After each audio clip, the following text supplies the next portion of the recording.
अस्सलाम वालेकुम, मैं Tarim Iqbal class 9 biology lecture number 31 के साथ हाजिर हुई हूँ। और आज के लेक्चर में हम चैप्टर नंबर 3 को शुरू करेंगे, जो कि है बायोडाइवर्सिटी। तो बायोडाइवर्सिटी को शुरू करने से पहले हम थोड़ा इंट्रोडक्शन देख लेते हैं कि इस चैप्टर में क्या हम पढ़ेंगे या किस तरह की बात है इस चैप्टर में हम स्टडी करेंगे। तो हम पहले ये देखते हैं कि 10 मिलियन ऑर्गेनिज्म, मतलब जो अर्थ है उस पर 10 मिलियन ऑर्गेनिजम्स रहते हैं, मतलब 10 लाख ऑर्गेनिज्म इस अर्थ पर रह रहे हैं। अब इस 10 लाख में से सिर्फ 1/3 ऑफ द ऑर्गेनिज्म यानी 3.33 मिलियन ऑर्गेनिज्म अभी तक डिस्कवर हुए हैं और उनको बुक्स में लिखा गया है। बाकी जितने ऑर्गेनिजम्स रह गए हैं उनके बारे में अभी तक स्टडी किया ही नहीं गया, मतलब उनको अभी तक डिस्कवर किया ही नहीं गया है। कितनी बड़ी वो है कि इसमें कितने सारे ऑर्गेनिज्म रहते हैं अर्थ पे, और अभी तक सिर्फ 1/3 ऑफ द ऑर्गेनिज्म डिस्कवर हुए हैं।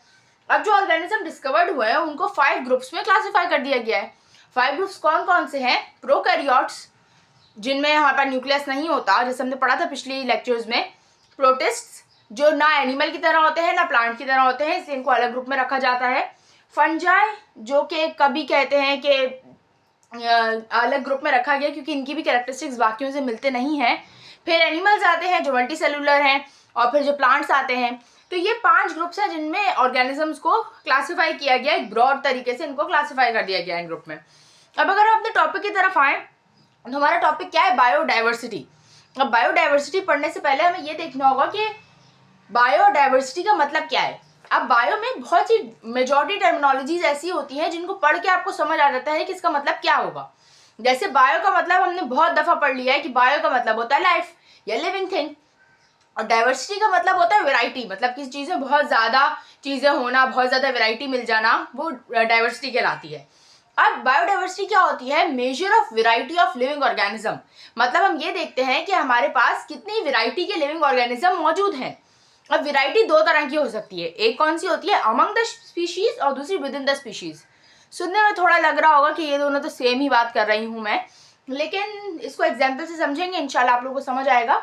अमंग द स्पीशीज, स्पीशीज से पहले वो ऑर्गेनिजम्स होते हैं जो आपस में जब वो करें, इंटरब्रीड करें तो एक फर्टाइल ऑफस्प्रिंग पैदा कर सकें।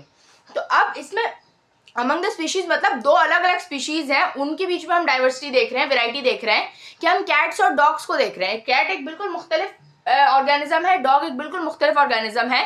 इन दोनों को हम देख रहे हैं तो इन दोनों में भी बहुत वैरायटी आपको दोनों में डिफरेंट मिल रही है। फिर विद इन द स्पीशीज का मतलब डॉग के अंदर भी कितनी वैरायटीज मिल रही हैं हमें। मतलब डॉग के अंदर हमें क्या क्या मिलता है? डॉग हो गया, डॉग में लैब्रा डॉग होता है, जर्मन शेफर्ड होता है, बुलडॉग होता है, ये सारे डॉग के अंदर वैरायटी है। इस तरह जैसे बाकी ऑर्गेनिजम्स होगा उनके अंदर हमें जो वैरायटी मिल रही है उनको हम विद इन द स्पीशीज में रखते हैं, और जो 2 ऑर्गेनिजम्स के बीच में वैरायटी मिल रही है उनको अमंग द स्पीशीज में रखते हैं। तो आज के लिए इतना ही, मिलती हूँ अगले लेक्चर में आपसे नए टॉपिक के साथ। तब तक के लिए अल्लाह हाफिज।